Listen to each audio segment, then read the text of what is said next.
मोहन यादव जी के जन्मदिन पर विज्ञापन है, शोरूम को फोड़ दिया और हिसाब कांग्रेस है, गुंडे बीजेपी के मध्य प्रदेश के, जिसको स्वर्णिम मध्य प्रदेश का, ये इसी मध्य प्रदेश के जिसको आत्मनिर्भर मध्य। इंदौर जो लगातार देश का सबसे स्वच्छ शहर बनने का गौरव हासिल करता आ रहा है, अब नगर निगम में भ्रष्टाचार के आरोपों के कारण चर्चा में आ गया है।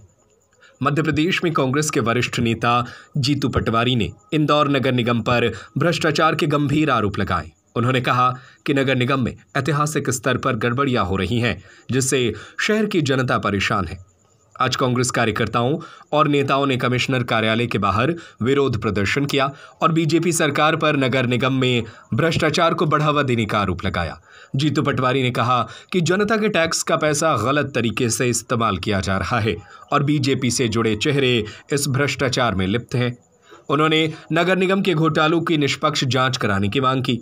वहीं बीजेपी की ओर से अभी तक इस पर कोई आधिकारिक प्रतिक्रिया नहीं आई है, लेकिन पार्टी सूत्रों का कहना है कि कांग्रेस जनता को गुमराह करने की राजनीति कर रही है। अब देखना होगा कि इस आरोप प्रत्यारोप की राजनीति में नगर निगम प्रशासन क्या कदम उठाता है और क्या कांग्रेस की मांगों पर सरकार कोई कार्रवाई करती है। आप विज्ञापन आते हैं आजकल अखबारों में, पहले अखबार गुंडों के विज्ञापन भी आते थे तो मना कर देते ये इंदौर शहर में अहिल्या की नगरी है, पर आज अखबार में मोहन यादव जी के जन्मदिन पर विज्ञापन है तो गुंडों के हिस्ट्री सीटरों के जिनके थानों में फोटो लगे तो उनने विज्ञापन दिया। अरे कैसा शहर बन रहा है।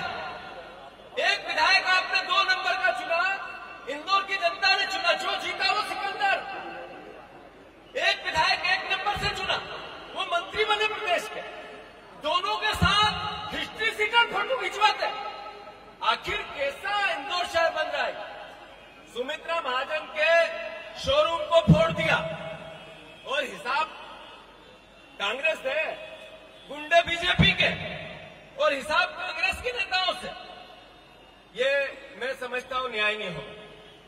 मैं इंदौर शहर की जनता को इसलिए पहले मैंने संबोधित किया कि आप लोगों को घर में बैठ के विचार करना पड़ेगा कि एक गुरुद्वारे पे नगर निगम ने चस्पा किया संपत्ति कर और इसी शहर में 2000 करोड़ रुपए की नकली फाइलें इसी परिषद ने बना ली।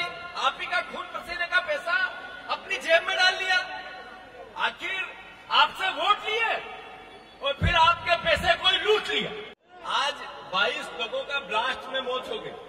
गुजरात में बहनें भी थी, पुरुष भी थे। कौन लोग थे? ये इसी मध्य प्रदेश के जिसको स्वर्णिम मध्य प्रदेश का, ये इसी मध्य प्रदेश के जिसको आत्मनिर्भर मध्य प्रदेश का, ये इसी मध्य प्रदेश के जिसको अलग अलग तरह की संख्याएं थी 20 साल में। पलायन करके लोग वहां गए थे गुजरात के, मध्य प्रदेश के। एक पास में खरगोन के गांव का एक परिवार था, वो इसलिए फटाके की फैक्ट्री में मौत को दावत दी उसने या मौत को गले लगाया कि उसके ही परिवार का एक व्यक्ति का अंतिम संस्कार के बाद अंतिम क्रियाक्रम नहीं हुआ। वहां से पैसे कमा के लाएगा और फिर अंतिम क्रियाक्रम करेगा। ये उसमें उसका वर्जन है, उसके